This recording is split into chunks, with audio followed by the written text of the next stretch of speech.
Go apologize to my wife right now. Josh is walking up and he has a camera and he is vlogging you. And how do you plead to count one? Guilty. Please tell Facebook to be nice to me. You just said F you to the entire Our audience. Josh fan base. Yeah. I'm sorry, I'm 31 now. I might have lost your number. Drake Bell, Hey, what's up, buddy? thank you for being here. Oh, shoot.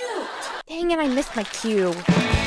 I just want to start by saying I apologize in advance for everything that I'm about to say. To start, I just want to say thank you guys so much for everything on the last video. That was a little bit insane. Like, you did too much. I appreciate it greatly. All of it. Look at me tearing up! Let me calm down. I greatly appreciate all of the love and support and just all the positive comments you guys were sending me on my last video. That was completely unexpected, and I hope to not let you down from now on. If at any point during this video or any video I make in the future you don't like it, please feel free to click off. All that being said, let's get into the video. As you can probably tell by the title of the video, nobody else in the world probably cares about this at all, but I happen to be very emotionally invested in this, and I included one at the beginning of the video, but I also just want to give a verbal warning. We are going to be discussing a few more serious topics, so just use your discretion for that. I'm not going to show or say anything crazy, but I just wanted to be known that we are going to talk about it a little bit,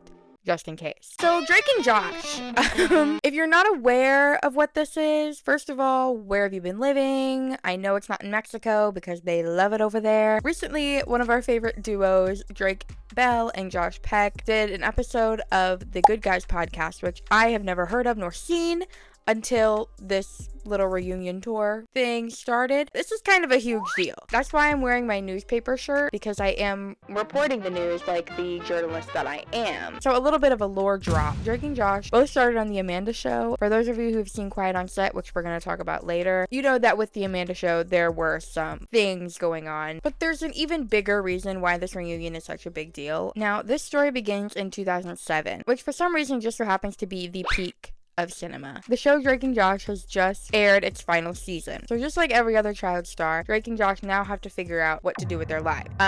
Which apparently is a pretty difficult thing to figure out. Although after knowing what they were both going through in their personal lives at this time, it's not very surprising. Thank you guys for coming back. This is great. We are on quite the roll. So after the show ends, Josh does a little bit of acting work here and there, and then he kind of disappears for a few years. But then, similarly to the metamorphosis of a butterfly, he went from an ugly little caterpillar to a beautiful, stunning butterfly. But it turns out it's not that simple. He was going through a lot. I was on everything but skates. I got sober at 21. So Josh is doing pretty good, you know? He's doing his thing, hanging out with John Stamos. It's a great time. And then at some point, David Dobrik gets his claws into him, which is just tragic. Knowing everything that he went through as a child, and then becoming an adult, overcoming all of these things, and then becoming friends with David Dobrik. Regression? That's my opinion. I don't know what to tell you. Remember when we had a TV show on like television? Yeah. So this brings us to 2017, aka the year that everything went wrong. On August 30th, 2017, David Dobrik uploaded this video where they surprised David with Drake Bell. And they do this by blindfolding him and having Drake stand over him and sing the theme song. By the way, nightmare. He was happy about this? I never thought that it'd be so simple, but I'm sorry. I did say that 2017 is a big year. It has nothing to do with this video at all. But it is important to the context of the story because at this point, it seems, at least to the public, that Josh and Drake are on pretty good terms. You know, they're friends, they're buddies, whatever. 2017 was also where Josh posted this picture of them, which of course is a reference to the show. It was also the year that he married his longtime girlfriend, Paige O'Brien. This was basically the catalyst to one of the craziest beefs I've ever seen in history. You know how when you were a teenager and you had a group of friends? Now imagine that one of your friends threw a party, crazy blowout, big summer blowout, but you weren't invited. So what do? Like anyone else would do. You take to Twitter and you blast those freaks. Expose them. And that's exactly what happened with Josh's wedding. So he was my bro, you know? Yeah. But that's why when he didn't invite me to the wedding, I was just bummed. Everything's okay. I mean, it's not okay, but you know. Then Josh gets on a podcast and just starts talking. And it just escalated the situation where it didn't need to go. And I see these text messages from him, like cursing me out, coming for me. It's delusional because I'm like, bro, it's like we worked at Coffee Bean when we were 16. Like, I'm sorry, I'm 31 now. I might have lost your number. Like, and this might be the most Sopranos thing I've ever done. And I look at him and I go apologize to my wife right now. I mean, I feel like Drake's a little bit valid. I mean, if I wasn't invited, I'd be mad too.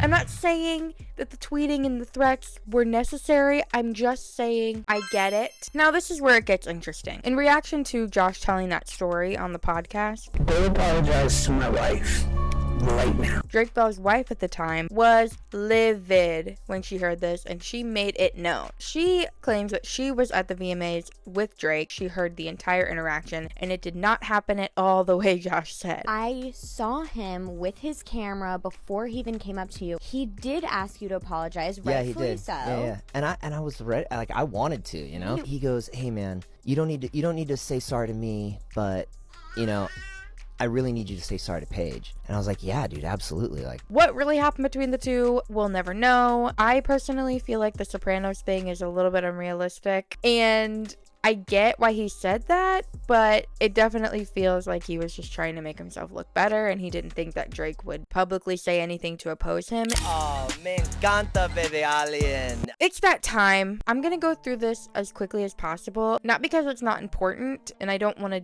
diminish any of it.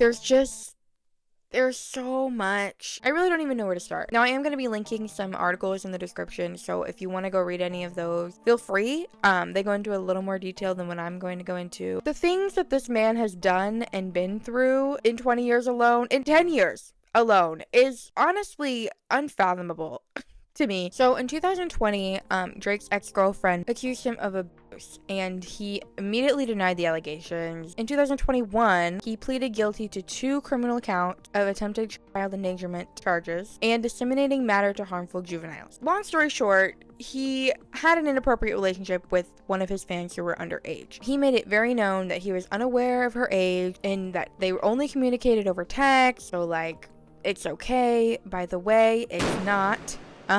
Doesn't matter if it happens over text or if it happens in person. Grooming is grooming, and also inappropriate relationships with your fans. There's already kind of a blurred line there, and then when they're minors, there's an even more blurred line. Have we learned nothing? Somebody bring him a ukulele, and we'll see what he said. He did admit that the interactions were reckless and irresponsible. There were some messages that shouldn't have been exchanged, and that's why I pled guilty. At least he acknowledges the fact that, oh, what I did was wrong, and serve his time for that. Somewhere in the midst of all of this legal drama, him and Janet got married secretly, and that brings us to, if you can believe it, an even more shocking piece of the story. So on April 12th, 2023, the Daytona Beach Police Department posted that they were looking for Jared Bell and that he had been missing since 9 p.m. on April 12th. But it's okay because they found him. Not even a full day later. But what makes it even better is that a few months after that, he was on the Mexican Masked Singer. So like, what if the reason they couldn't find him was because he was in his mask? You know? He was also featured on the American Masked Singer too. But no one really cared about him on that one as much, I feel like. I didn't even know that he was on there. But they love him in Mexico. And then in 2024, Drake drops a bombshell in the Quiet on Set documentary about the sexual assault that he endured while working with, I don't even want to say his name. And of course, after the documentary aired, Drake was receiving positive feedback from everyone, which honestly was really nice to see in real time. Drake did reveal in a TikTok post that Josh reached out to him. So it seems at this point, everything's fine. The whole wedding debacle is in the past. We're moving on. That brings us to present day, almost a year after the Quiet on Set documentary was released, with Drake and Josh sitting down and just having this really important discussion. I do want to point out a few things about the podcast specifically. I watched both parts. I'm probably mostly only going to talk about the first part just because I feel like it was all pretty much the same thing. You know what I mean? At some point, you're going to run out of things to say that haven't already been said in the past 20 years, but I loved it. Every time I've heard Drake Bell speak in the past, he's been very articulate, especially when he's talking about the assault and the trial and things like that. But in the podcast, it just felt like he was saying a lot of words but not really speaking, if that makes sense. It's interesting, like, as we talk about our relationship, you know, from Drake and from Amanda's show, you know, it's hard to see that's where the memories like kind of get fuzzy. Yeah. I think Michael was there. But that, man, I had a good point here. But anyways. Like, I don't know, maybe this was just me, but I was having a really hard time focusing on what the point that he was trying to make actually was. And clearly, I have no room to talk because I'm just a mess. I'm a mess. I can't get my thoughts to communicate from here to here. All of that being said, I am a hypocrite. Is the moral of the story there. Watching the whole thing, I feel like it was not only very therapeutic and healing for us, the audience, I feel like it was very healing for them too. One of my favorite parts was when they were talking about the sketch that they did on the Amanda show. Like, we're babysitting Amanda, and she goes, I want to hear a story. And I go, she wants to hear about a story. And she's like, I don't like this story. She don't like the story. I got ears. Hey, he's got ears. So then I smack him in the back of the head. This is crazy. Oh my God. And when they were doing that, it just feels like no time has passed. So that was really cool to see. And genuinely, my new goal in life is to find something that I'm even half as passionate as Drake is about Christian comedy. One of the best Drake and Josh memes is, Drake, where's the body of Christ? Yes. That's a great one. Just an example of how Christian comedy can be funny. Well, sorry. I'm defending Christian comedy. I don't know. I don't know if it's just because I have an unhealthy relationship with celebrities, but I don't think it's that. I'm not the problem. Denial is a river in Egypt. Thank you so much for watching the video. If you liked it, cool. If not, please keep it to yourself as always. Let me know in the comments what you think, and I will see you guys in the next one. Bye.